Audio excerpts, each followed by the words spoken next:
Hello दोस्तों, क्या हाल है। आप देख रहे हैं इंपॉर्टेंट और सचोट न्यूज, जहां मिलती हैं आपको देश और दुनिया की तमाम बड़ी खबरें सबसे पहले और सबसे विश्वसनीय रूप में। कृपया वीडियो को लाइक और चैनल को सब्सक्राइब करें और कमेंट बॉक्स में जरूर बताइए कि आप ये वीडियो कहां से देख रहे हैं। तो चलिए शुरू करते हैं आज के वीडियो को।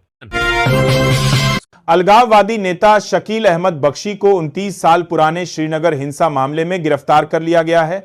यह मामला 1996 का है, जब एक मारे गए आतंकवादी के शव के जुलूस के दौरान भीड़ हिंसक हो गई थी। आरोप है कि बख्शी ने लोगों को भड़काया, जिसके बाद नाज क्रॉसिंग पर भारी पथराव, पुलिस से झड़प और सुरक्षा बलों पर फायरिंग तक हुई। इस केस में कई बड़े अलगाववादी नेता आरोपित थे, जिनमें से कुछ की मौत हो चुकी है, जबकि कुछ जेल में बंद है और एक आरोपी अभी फरार है। बख्शी की गिरफ्तारी से 3 दशक से अटके इस काम के फैसले में बनी में हालांकि सरान मानती सीवीबी नाश नहीं है। मामले में फिर से तेजी आने की उम्मीद है।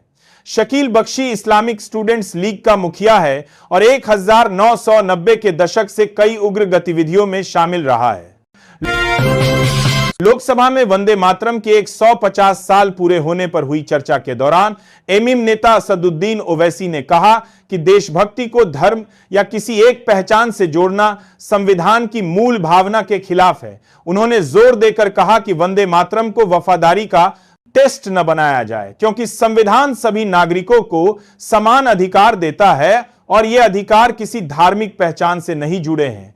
ओवैसी ने याद दिलाया कि संविधान हम लोग से शुरू होता है, किसी देवी देवता के नाम से नहीं। उन्होंने कहा कि भारतीय मुसलमान जिन्ना के खिलाफ थे, इसलिए उन्होंने भारत को चुना।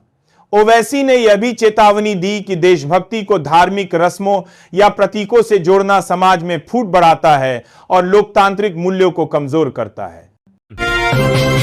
पश्चिम बंगाल में एमिम ने टीएमसी के निलंबित विधायक हुमायूं कबीर के गठबंधन प्रस्ताव को साफ तौर पर ठुकरा दिया है। पार्टी ने कबीर को राजनीतिक रूप से संदिग्ध बताते हुए उनके बीजेपी नेता शुभेंदु अधिकारी से करीबी संबंधों पर सवाल उठाए। एमिम ने कहा कि वह उकसावे और अशांति वाली राजनीति का हिस्सा नहीं बन सकती।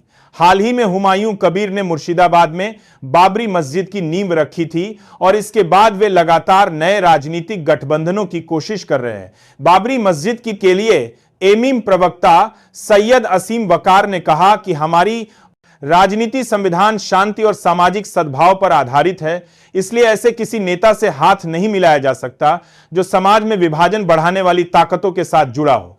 पार्टी का दावा है कि बंगाल के मुसलमान भी कबीर के असली राजनीतिक मकसद को समझते हैं।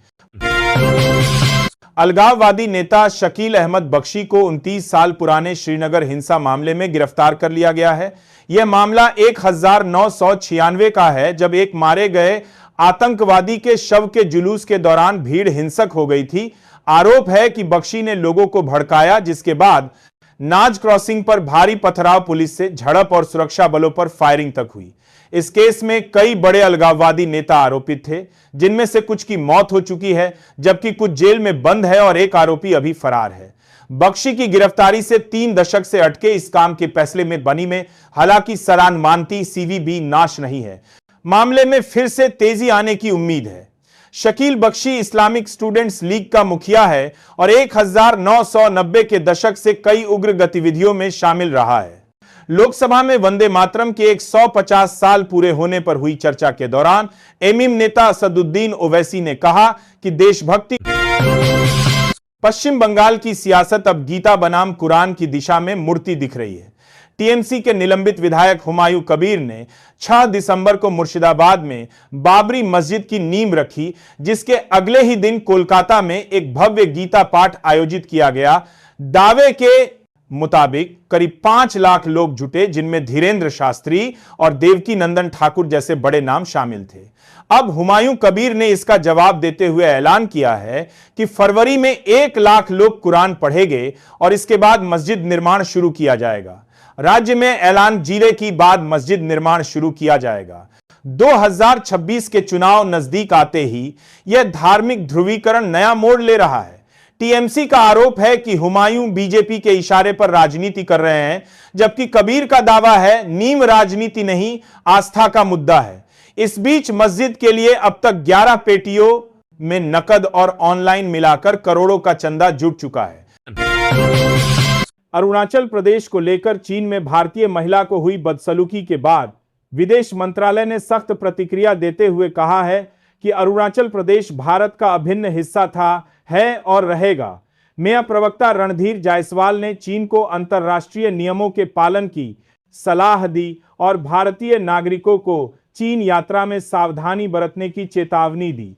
इसके साथ ही उन्होंने भारत अमेरिका आतंकवाद रोधी बैठक में बढ़ते सहयोग, ब्रिटेन द्वारा भारत विरोधी संगठनों पर कार्रवाई का स्वागत और दोनों देशों के साथ मजबूत साझेदारी की बात कही।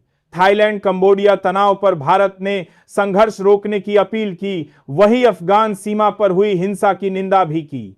प्रेस ब्रीफिंग में पाकिस्तान की कमजोर लोकतांत्रिक स्थिति पर भी टिप्पणी की गई।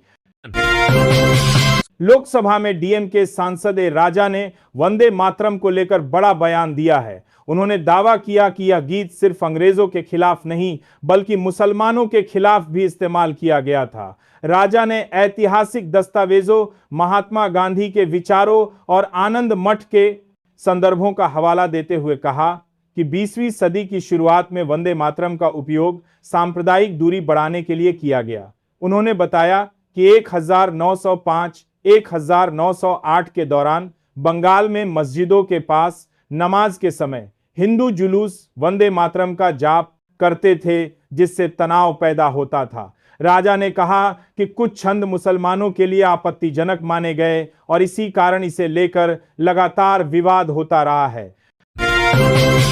महाराष्ट्र की राजनीति में बड़ा कदम उठाते हुए बीजेपी और शिवसेना ने तय किया है कि वे पूरे राज्य में होने वाले आगामी नगर निगम चुनाव महायुति के तौर पर साथ मिलकर लड़ेगी। सोमवार देर रात सीएम एकनाथ शिंदे और डिप्टी सीएम देवेंद्र फडणवीस की बैठक में यह सहमति बनी। बैठक में यह भी निर्णय लिया गया कि दोनों दलों के नेता और कार्यकर्ता अब एक दूसरे की पार्टी में शामिल नहीं होंगे ताकि गठबंधन में किसी तरह का तनाव न बढ़े। अगले 2 से 3 दिनों में सीटों के बंटवारे और उम्मीदवारों पर स्थानीय स्तर पर चर्चा शुरू होगी। इन चुनावों में महायुति का मुकाबला महाविकास आघाड़ी से होगा, जिससे मुंबई और ठाणे जैसे बड़े शहरों में राजनीतिक जंग बेहद दिलचस्प रहने वाली है। अरुणाचल प्रदेश को लेकर चीन में भारतीय महिला को हुई बदसलूकी के बाद विदेश मंत्रालय ने सख्त प्रतिक्रिया देते हुए कहा है कि अरुणाचल प्रदेश भारत का अभिन्न हिस्सा था, है और रहेगा। मेया प्रवक्ता रणधीर जायसवाल ने चीन को अंतर्राष्ट्रीय नियमों के पालन की सलाह दी और भारतीय नागरिकों को चीन यात्रा में सावधानी बरतने की चेतावनी दी। इसके साथ ही उन्होंने भारत अमेरिका आतंकवाद रोधी बैठक में बढ़ते सहयोग, ब्रिटेन द्वारा भारत विरोधी संगठनों पर कार्रवाई का स्वागत और दोनों देशों के साथ मजबूत साझेदारी की बात कही। थाईलैंड कंबोडिया तनाव पर भारत ने संघर्ष रोकने की अपील की, वही अफगान सीमा पर हुई हिंसा की निंदा भी की। लोकसभा में वंदे मातरम की 150वीं वर्षगांठ पर चर्चा के दौरान एक अनोखा माहौल देखने को मिला। जैसे ही प्रधानमंत्री नरेंद्र मोदी सदन में पहुंचे, बीजेपी सांसदों ने बिहार की जीत हमारी है, अब बंगाल की बारी है के नारे लगाकर राजनीतिक तरफदारी का संदेश दे दिया। चर्चा में पीएम मोदी ने वंदे मातरम को स्वतंत्रता आंदोलन की ऊर्जा, बलिदान और त्याग का मंत्र बताया। उन्होंने कहा कि बंगाल विभाजन के समय यह नारा अंग्रेजों के लिए चुनौती और भारत की एकता की ताकत बना। मोदी ने कांग्रेस पर आरोप लगाया कि मुस्लिम लीग के दबाव में उसने वंदे मातरम के टुकड़े टुकड़े किए और राष्ट्रीय प्रतीक से समझौता किया। उन्होंने दावा किया कि नेहरू जिन्ना के विरोध से सहमत होकर दबाव में झुक गए थे। गुजरात में आप नेता अरविंद केजरीवाल ने राजकोट में पीड़ित किसानों से मुलाकात करते हुए भाजपा सरकार पर बड़ा हमला बोला। उन्होंने कहा कि 30 साल की सत्ता ने बीजेपी में अहंकार भर दिया है और अब सत्ता बचाने के लिए लाठीचार्ज, आंसू गैस और फर्जी एफआईआर का सहारा लिया जा रहा है। केजरीवाल ने दावा किया कि हड़दड़ आंदोलन गुजरात में भाजपा छोड़ो आंदोलन बन रहा है, क्योंकि किसानों पर अन्याय अपनी हद पार कर चुका है। उन्होंने बताया कि आंदोलन के दौरान 88 किसानों को जेल भेजा गया, जबकि किसी ने हिंसा नहीं की। आपने सभी किसानों की रिहाई के लिए कानूनी टीम बनाई है। केजरीवाल ने आरोप लगाया कि सरकार शराब और ड्रग्स बेचने वालों पर कार्रवाई नहीं करती, लेकिन किसानों को निशाना बनाती है। आप नेताओं ने कहा कि यह आंदोलन अब पूरे राज्य में नई हिम्मत जगा चुका है।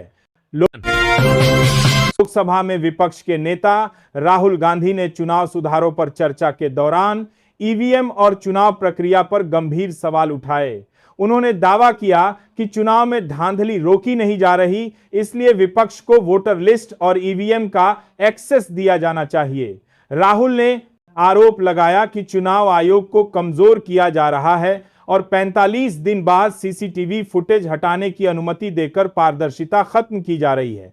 उन्होंने पूछा कि चुनाव आयुक्त की नियुक्ति से मुख्य न्यायाधीश को क्यों हटाया गया और सरकार चुनाव आयोग पर इतना नियंत्रण क्यों चाहती है। राहुल गांधी ने बीजेपी पर चुनाव आयोग के साथ मिलीभगत और सबसे बड़े राष्ट्र विरोधी काम यानी वोट चोरी का आरोप लगाया। उन्होंने कहा कि लोकतंत्र बचाने के लिए चुनाव प्रणाली की पारदर्शिता बहाल करना जरूरी है। लोकसभा में चुनाव सुधारों पर चर्चा के दौरान विपक्ष के नेता राहुल गांधी ने सरकार और चुनाव आयोग पर गंभीर सवाल उठाए। उन्होंने आरोप लगाया कि ईवीएम प्रक्रिया पारदर्शी नहीं है, इसलिए विपक्ष को पहले से वोटर लिस्ट और ईवीएम का एक्सेस दिया जाना चाहिए। राहुल गांधी के बाद बीच में किया गया है ने पूछा कि मुख्य चुनाव आयुक्त की नियुक्ति में चीफ जस्टिस को क्यों हटाया गया और चुनाव आयोग को 45 दिन बाद सीसीटीवी फुटेज मिटाने की अनुमति क्यों दी गई। उन्होंने दावा किया कि डुप्लीकेट वोटर्स के मामले में चुनाव आयोग के पास जवाब नहीं है। राहुल ने हरियाणा और बिहार का जिक्र करते हुए वोट चोरी के आरोप दोहराए और कहा कि लोकतंत्र की सुरक्षा के लिए चुनाव प्रक्रिया को पारदर्शी बनाना अनिवार्य है। बिहार सरकार ने नए साल से पहले कर्मचारियों को बड़ी सौगात दी है। मुख्यमंत्री नीतीश कुमार की अध्यक्षता में हुई कैबिनेट बैठक में कुल 19 प्रस्तावों पर मुहर लगी। सबसे बड़ा फैसला सरकारी कर्मचारियों और पेंशन भोगियों के महंगाई भत्ते में 5% की बढ़ोतरी। अब 1 जुलाई 2025 से डीए बढ़कर 257% हो जाएगा, जबकि 5वें वेतनमान वाले कर्मचारियों के लिए यह 474% तय किया गया है। इसके साथ ही राज्य में 3 नए विभाग युवा रोजगार एवं कौशल विकास, उच्च शिक्षा और सिविल विमान विभाग के गठन को मंजूरी मिल गई है। कई विभागों के नाम भी बदले गए। कैबिनेट ने वाल्मीकि व्याघ्र आरक्षण फाउंडेशन के लिए 15 करोड़ की स्वीकृति, नगर निकायों की बकाया राशि के लिए 400 करोड़ की मंजूरी और शहीद बीएसएफ अधिकारी के आश्रित को नौकरी देने का निर्णय भी लिया। गुजरात में आप नेता अरविंद केजरीवाल ने राजकोट में पीड़ित किसानों से मुलाकात करते हुए भाजपा सरकार पर बड़ा हमला बोला। उन्होंने कहा कि 30 साल की सत्ता ने बीजेपी में अहंकार भर दिया है और अब सत्ता बचाने के लिए लाठीचार्ज, आंसू गैस और फर्जी एफआईआर का सहारा लिया जा रहा है। केजरीवाल ने दावा किया कि हड़दड़ आंदोलन गुजरात में भाजपा छोड़ो आंदोलन बन रहा है, क्योंकि किसानों पर अन्याय अपनी हद पार कर चुका है। उन्होंने बताया कि आंदोलन के दौरान 88 किसानों को जेल भेजा गया, जबकि किसी ने हिंसा नहीं की। आपने सभी किसानों की रिहाई के लिए कानूनी टीम बनाई है। केजरीवाल ने आरोप लगाया कि सरकार शराब और ड्रग्स बेचने वालों पर कार्रवाई नहीं करती, लेकिन किसानों को निशाना बनाती है। आप नेताओं ने कहा कि यह आंदोलन अब पूरे राज्य में नई हिम्मत जगा चुका है। लोकसभा में विपक्ष